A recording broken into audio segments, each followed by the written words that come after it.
اچھا قائد اعظم جو تھے قائد اعظم نے خلافت، دیکھیں خلافت عثمانیہ جب ٹوٹی تو قائد اعظم نے خلافت عثمانیہ کے خلاف جو احتجاج ہندوستان میں ہو رہا تھا ایک بیان نہیں دیا. انہوں نے 1937 میں اپنی بیٹی کی برتھ ڈے پر جو کتاب اسے گفٹ کی وہ گرے ولف اس کا نام تھا، اتا ترک کی آٹو بایوگرافی تھی.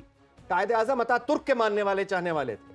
قائد اعظم ایک سیکولر یعنی وہ ایک ماڈرن نیشن سٹیٹ کی بات کر رہے تھے. کو رواداری کی بجائے لادینیت سمجھا جاتا ہے. تو اس کا نتیجہ دیکھیں نا کیا ہے. ان کے تہوار بھی ہم سب کو مل کر ہی منانے چاہیے. جیسے دیکھیں نا کرسمس ہے، چھٹی ہے. دیکھیے ہر وہ تہوار جس میں شرک نہ آتا وہ ہر مسلمان بالکل جا سکتا ہے، شرک نہ کرے.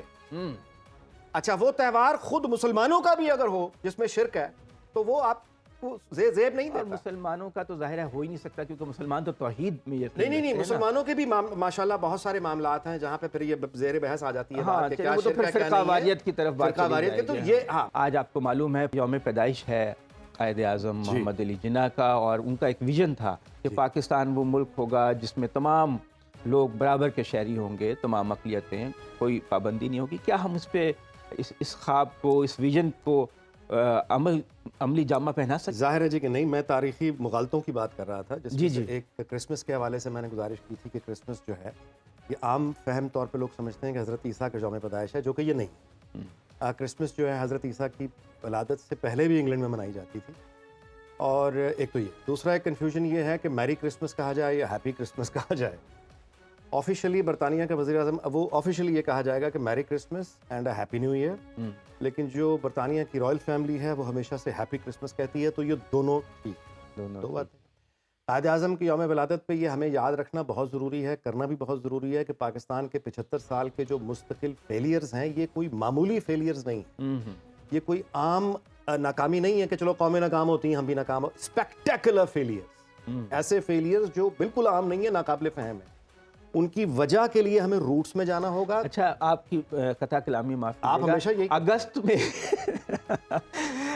میں پچھلے ہم نے دیکھا جڑاں میں فسادات ہوئے، کرسچن کو 250 گھر ان کے جلا دیے گئے، جبکہ ہمارے بابا قائد اعظم جو قوم تھے وہ کہتے تھے کہ تمام شہری. دیکھیے پال ایلنگ اس امریکن ڈپلومیٹ کا نام تھا جو اگست 47 میں کراچی میں تعینات. قائد اعظم کی اور اس کی ملاقات ریکارڈ پہ ہے. جو ڈپلومیٹک جو کیبلز اس نے بھیجی وہ اب وہ کلاسیفائڈ نہیں ہیں، ریکارڈ پر ہیں. قائد اعظم نے اس سے گفتگو میں کہا تھا کہ کمیونزم جو سوویت یونین کی طرف اور چین کی طرف اور ہندوستان اس کو ہم پارٹنر ہو سکتے ہیں. تو امریکن کیمپ میں جانے کا جو فیصلہ بنیاد ہے یہ خود قائد اعظم نے پال ایلنگ سے گفتگو میں کی تھی. اس کا جو بعد میں لیاقت علی خان یا ایوب پہ لگایا جاتا ہے یہ بات تاریخی طور پر غلط ہے. اگلی بات، لائف میگزین جس کے ساتھ امریکی میگزین قائد اعظم کا پہلا انٹرویو پبلش ہوا تھا، وہ انٹرویو موجود ہے ریکارڈ پر، جس پر قائد اعظم نے کہا تھا کہ پاکستان اور ہندوستان کے تعلقات قائد اعظم کے نزدیک ویسے ہوں گے جیسے امریکہ اور کینیڈا کے تعلقات. لیکن بدقسمتی سے ایسا ہو نہیں سکا. کشمیر کا ایشو بیچ میں آ گیا. گاندھی جو ہے، گاندھی پاکستان کے دورے پر آ رہا تھا، گاندھی کو گولی مار دی گئی. جس آدمی نے گولی ماری اس نے گاندھی کا جرم یہ بتایا کہ یہ پاکستان کے ساتھ بہت رحم دلی اور بہت اس کو یعنی عزت دے رہا. تو انتہا پسند قوتیں وہاں بھی تھیں، انتہا پسند قوتیں یہاں بھی تھیں. لیکن ہمارے لیے واپس جانا پڑے گا قائد اعظم کی سوچ کہ ہندوستان اور پاکستان کے تعلقات ویسے ہوں گے جیسے امریکہ اور کینیڈا کے تعلقات ہیں. ہمیں معلوم ہونا چاہیے کہ 47 کے فسادات جس نسل کے سامنے ہوئے، جنہوں نے اپنی آنکھوں سے دیکھا، اس نسل میں 47 سے لے کے 1964 تک پاکستان اور انڈیا کے درمیان کوئی ویزے کی ریکوائرمنٹ نہیں تھی. لال رنگ کا پرمٹ ہوتا تھا، یہاں کا شہری دکھا کے ہندوستان جاتا تھا، ہندوستان والے یہاں پہ آتے تھے.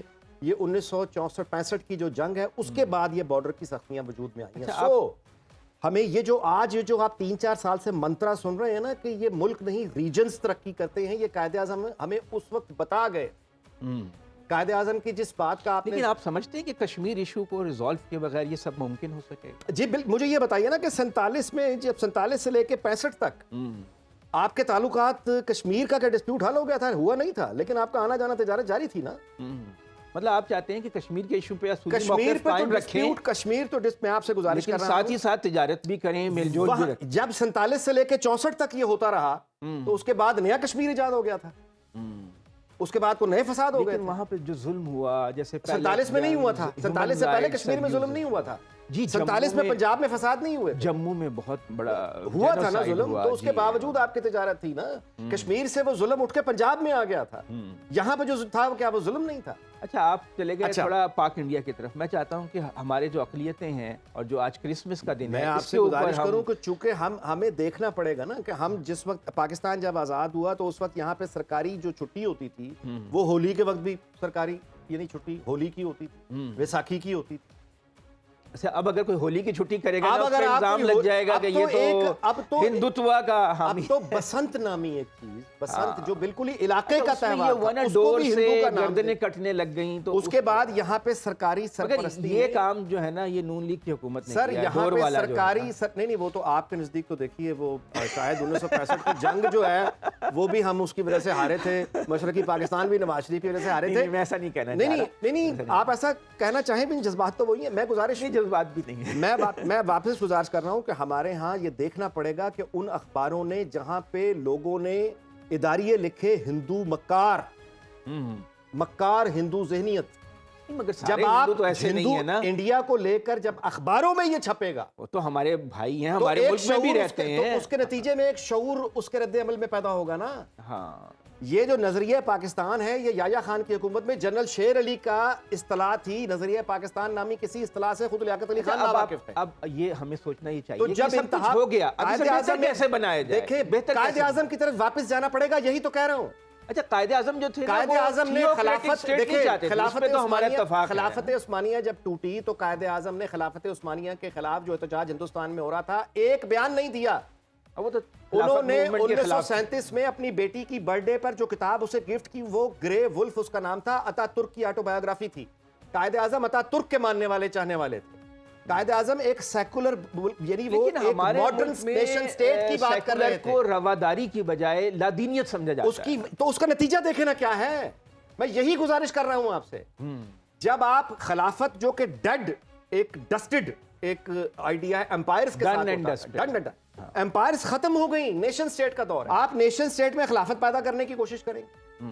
جب آپ ایک مذہب کو بنیاد بنا کر آپ دوسرے مذاہب پر اقلیتوں کا بیڑا غرق کر دیں گے، تو یہ جو ہمارے اسپیکٹیکولر فیلئرز، آپ کی گفتگو سے میں یہ اخذ کر رہا ہوں کہ ہمیں کاؤنٹر نیریٹو بنانے کی ضرورت ہے۔ ہمیں کاؤنٹر نیریٹو کچھ کرنے کی ضرورت نہیں ہے، ہمیں قائد اعظم کی طرف جانے کی ضرورت ہے۔ تو قائد اعظم ہم قائد اعظم سے بھاگ رہے ہیں، 75 سال سے بھاگ رہے ہیں۔ اسٹیٹ بنانا چاہتے تھے، ماڈرن مسلم اسٹیٹ، وہ ایک ریپبلک بنانا چاہ رہے تھے میرے بھائی، نیشن سٹیٹ جو کہ لیگ آف نیشنز ناکام تجربہ تھا، اس کے بعد یونائٹڈ نیشنز بنی، پاکستان اس کا سگنیٹری ہے۔ قائد اعظم ایک ماڈرن نیشن سٹیٹ جو کہ خود ایک ماڈرن کانسیپٹ ہے۔ ہمارے لوگوں کی نا بڑی دلی وابستگی ہے اسلام سے، وہ اسلام کے بغیر اسلام کب روکتا ہے ریاست بنانے سے؟ نہیں، وہ چاہتے ہیں اسلامی تشخص پہ زور دیا جائے۔ انڈونیشیا کے لوگ مسلمان نہیں ہیں، اسلامی تشخص پہ زور دیا نہیں، انڈونیشیا کے لوگ مسلمان نہیں ہیں، لوگ چاہتے ہیں کہ جیسے ایران ملائیشیا کے لوگ مسلمان نہیں ہیں، ممالک ہیں ویسی مذہبی، دبئی مسلمان ملک نہیں ہے، یو اے اسلامک اسٹیٹس نہیں ہے۔ ہاں ہے، تو ہمیں کون روک رہا ہے؟ لیکن وہ ریپبلکس نہیں ہیں میرے بھائی، ایک نیشن سٹیٹ تو ہے نا۔ ہاں نیشن سٹیٹ، تو نیشن سٹیٹ کا دور ہے۔ قائد اعظم جہادی نہیں تھے، قائد اعظم کسی خلافت کے حامی نہیں تھے، اور بائی دا وے خلافت کا حضرت محمد صلی اللہ علیہ وسلم نے جو نظام قائم کیا تھا وہ امیر المومنین تھے۔ خلیفہ کے جو نام ہے یہ تو اس زمانے میں بھی کوئی یعنی کوئی رائج خلافت نہیں تھی۔ اچھا نام میں کیا ہے؟ صدر نہیں ہو، ہے، پریزیڈنٹ ہو، ہم نے یہ خلافت کا اور سلطنتوں کا جو رومانس دہائیوں لگایا ہے، دنیا میں جہاں بھی ظلم ہوگا ہم جائیں، ہمسایوں میں جا کے گڑبڑ کرنا ہمارا حق، اور اس کے بعد اقلیتوں کو، لوگ ہیں ہم گڑبڑ نہیں کرتے، یہ تو ہم پہ الزام ہے نا میری جان، یہ تو پھر ہم تو اور آپ ایک دوسرے کو ہے نا، کہتے رہیں گے، لیکن دنیا میں ہمارا کتنا اعتبار ہے یہ آپ بھی جانتے ہیں، میں بھی ہمارے یہاں جانتا ہوں۔ گڑبڑ کر رہے ہیں، بلوچستان میں کر رہے ہیں، افغانستان والے یہاں پہ جو بھی کر رہا ہے غلط بھیج رہا ہے، اگر کوئی کرے گا تو وہ غلط کرے گا، ہم اس کو روکیں گے، لیکن اگر ہم کریں گے تو دنیا ہمیں روکے گی۔ ہم تو وکٹم ہیں، چلیں بس ٹھیک ہے، اوکے، ہم تو بڑے معصوم ہیں۔ میں گزارش یہ کر رہا ہوں کہ ہمیں قائد اعظم کی طرف واپس جانا ہوگا، ہمیں نیشن سٹیٹ کی طرف واپس آنا ہوگا۔ کون لے کے جائے؟ یہ یا تو ہم عقل کر لیں گے، جو کہ ہم نہیں کر پائیں گے، اور یا پھر تاریخ اس کا فیصلہ کر دے گی، اور تاریخ جب اس کا فیصلہ کرتی ہے وہ بڑا بے رحم فیصلہ۔ اچھا چلیں، یہ تو ایک گفتگو ہو گئی کہ ہم قائد اعظم کیسی ریاست بنانا چاہتے تھے، وہ ایک ماڈرن ریاست بنانا چاہتے تھے اور جو حصری تقاضوں سے ہم آہنگ ہو۔ اسی لیے مسلمانوں کی اکثریت نے اس وقت جو علماء کی تنظیمیں تھیں، جیسے جمعیت علماء ہند تھی، اس پہ ٹرسٹ نہیں کیا. وہ تو قائد اعظم کو ہی ماننے کو تیار نہیں تھے. وہ تو کہتے تھے کہ یہ کون ہے مسلمانوں کا احرار پہ نمائندہ. کانفیڈنس نہیں کیا، بلکہ ایک ماڈرن علامہ اقبال، محمد علی جناح جو مغربی تہذیب کے عصری تقاضوں کے ساتھ مل کر آگے بڑھنا چاہتے تھے. قائد اعظم ایک آئین پر یقین رکھنے والے انتہائی ماڈرن آدمی تھے. یعنی آپ دیکھیے کہ نہرو نے ان سے پوچھا کہ آپ یہ جو گھر ہے آپ کا ممبئی میں اس کو کسی کیا کرنا ہے، اس کا بیچنا ہے یا ایسے کسی یورپی ملک کو میں کونسولیٹ کرائے پہ دے دیتا ہوں. تو قائد اعظم نے کہا کہ میرا گھر مت بیچنا، میں ریٹائرمنٹ کے بعد اپنی زندگی کے آخری دن ممبئی میں اپنے گھر میں گزاروں گا. ان کو اپنے گھر سے دلچسپی وہ تھی، ممبئی میں تھا وہ دلی لگاؤ تھا انہیں، ممبئی میں تھا وہ سمجھتے تھے کہ تعلقات یہ ازلی دشمن ہے بھارت. یہ قائد اعظم کا بالکل سکھایا ہوا اصل میں بہت بڑا جینوسائیڈ ہو گیا نا جب پارٹیشن ہوئی، قتل عام اتنا ہوا. اس وقت تو ازلی دشمن نہیں کہا گیا. تو قائد اعظم نے کیوں نہیں کہا ازلی دشمن؟ اب حالات تو بعد میں آنے والے زیادہ چاچے مامے تھے، مہلت ہی نہیں ملی، بیمار ہو گئے. بعد میں آنے والے زیادہ چاچے مامے تھے. پھر یہ جو ہماری اسپیکٹیکولر فیلیئرز ہیں، میں یہی عرض کر رہا ہوں کہ آپ we are trying to reinvent the wheel. آپ ایک پہیا بنا پہیا ہے، اس کو دوبارہ سے ایجاد نہ کریں. آپ قائد اعظم کی جانب جائیں اور جو وہ بنیادیں رکھ کر گئے تھے ان بنیادوں پر آج بھی خیر اور فلاح کا راستہ ہمیں مل جائے. اچھا، آپ سمجھتے ہیں کہ جو ہماری اقلیتیں ہیں جیسے مسیح بھائی ہیں، ہندو بھائی ہیں، ان کے تہوار بھی ہم سب کو مل کر ہی منانے چاہیے؟ جیسے دیکھیں نا کرسمس ہے، دیکھیے ہر وہ تہوار جس میں شرک نہ آتا وہ ہر مسلمان بالکل جا سکتا ہے، شرک نہ کرے. اچھا، وہ تہوار خود مسلمانوں کا بھی اگر ہو جس میں شرک ہے تو وہ آپ کو زیب نہیں دیتا. مسلمانوں کا تو ظاہر ہے ہو ہی نہیں سکتا کیونکہ مسلمان تو توحید میں یقین رکھتے ہیں. نہیں، مسلمانوں کے بھی ماشاءاللہ بہت سارے معاملات ہیں جہاں پہ پھر یہ زیر بحث آ جاتی ہے. ہاں، وہ تو پھر فرقہ واریت کی طرف بات چلی جائے گی. تو یہ میں ہر وہ چیز جس میں شرک نہ ہو، ہر وہ چیز جس میں کوئی غیر اسلامی بات نہ ہو، اس تہوار میں جانے سے آپ کو کیا پتنگ اڑانا کیا شرک ہے؟ سارے بھی سیکولر ہو گئے نا. اب کرسمس ہے، یہ تو وہ مذہبی رنگ نہیں رہا، ایک سیکولر قسم کا تہوار بن گیا ہے، پوری دنیا میں منایا جاتا ہے. اور ہمارے مسیحی بھائی جو ہیں ان کی بڑی قربانیاں ہیں پاکستان کے لیے. بڑے وہ فوج میں رہے ہیں، انہوں نے سیسل چودھری جی کوئی ایئر فورس میں رہے ہیں. تمغہ کوئی ایسا نہیں ہے جو اس کے سینے پہ نہ سجا ہو. جی، ان کی بڑی خدمات ہیں اس ملک کی. پھر ایجوکیشن کو پروموٹ کرنے میں ہمارے مسیحی بھائیوں کا کتنا حصہ ہے. اسکولز اور ان کے چرچز کے ذریعے تمام جو چلتے رہے، کانوینٹ. تو پاکستان میں جو ماڈرن ایجوکیشن خاص طور سے اسکول لیول پر جو پھیلی، پھر لاہور میں آپ دیکھیں نا ایف سی کالج ہے. کوڑ کا ایک جرمن وہ تھی جی، جرمن سٹیزن تھی، کرسچن تھی، جس نے کوڑ کے لیے اپنی ساری زندگی پاکستان میں. اچھا، یہ جو جذبہ ہے نا یہ بڑا مجھے متاثر کرتا ہے کہ وہ ساری زندگی اپنی وقف کر دیتی ہیں ننز ایجوکیشن کے لیے یا ہیلتھ سیکٹر میں. ہمارے ہاں بھی ایسے لوگ تو ہیں جیسے ایدھی صاحب تھے، جیسے ہمارے وہ کراچی میں جو ایس آئی یوٹیوب چلاتے ہیں ادیب رضوی صاحب ہیں. اور یہ ہمارے لیے ماڈلز ہیں. مطلب جو کرسچنز کے ہاں یہ ایک ٹریڈیشن ہے خدمت خلق کی، کہ مخلوق کی خدمت کی جائے، اس کے ذریعے اللہ کے قریب ہوا جائے. یہ کتنی خوبصورت بات ہے کہ آپ ساری زندگی ایک شخص جو ہے وہ تعلیم دیتا رہتا ہے بچوں کو، ایک شخص جو ہے وہ ہسپتالوں میں لوگوں کا علاج کرتا رہتا ہے. برس کے مریضوں کے قریب بھی لوگ نہیں جانا چاہتے تھے، مگر اس خاتون نے اپنی پوری زندگی وقف کر دی کوڑ کے مریضوں کے لیے. اور پھر اس کو بالآخر لوگوں کو تسلیم کروایا کہ یہ اتنا خطرناک نہیں ہے، اس کا علاج ہو سکتا ہے. تو اس ٹریڈیشن کو آگے لے کے جس طرح وہ انڈیا میں ایک خاتون تھی بنگال میں جن کو نوبل پرائز بھی ملا، ان کی جو خدمات ہیں، مدر ٹریسا. تو ایسے لوگ، میں وہی گزارش کروں گا کہ ہم بنیادی طور پر پاکستانی جو ہے، پاکستانی ایک رشتے کا نام، اس رشتے میں مسلمان بھی ہے، اس رشتے میں ہر مذہب کا ماننے والا ہے. اور اس کے مذہب کا نہ ریاست سے کوئی تعلق ہونا چاہیے، نہ کسی آئین سے کوئی تعلق ہونا چاہیے.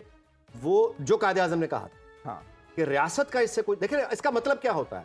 یعنی کہیں فساد ہو گیا، پولیس گئی ہے، تو کیا پولیس فساد ہونے سے پہلے یہ دیکھے گی اس کا فرقہ کیا ہے، اس کا فرقہ کیا ہے، اس کا مذہب کیا ہے، اس کا مذہب کیا ہے؟ اسلامی ریاست ہونے کا مطلب کیا یہ ہے کہ اگر مسلمان اور عیسائیوں میں جھگڑا ہو گیا تو پولیس کو مسلمان کے ساتھ ہی کھڑا ہونا ہے؟ بڑی اور خرابی مچے گی. ہر وقت باخبر رہنا وقت کا تقاضا ہے، بر وقت باخبر رکھنا ہمارا فریضہ ہے. ابھی سنو نیوز کے یوٹیوب چینل کو کریں سبسکرائب، بیل آئیکن پہ کریں کلک، اور ملکی اور غیر ملکی خبروں سے رہیں باخبر، یقین کے ساتھ.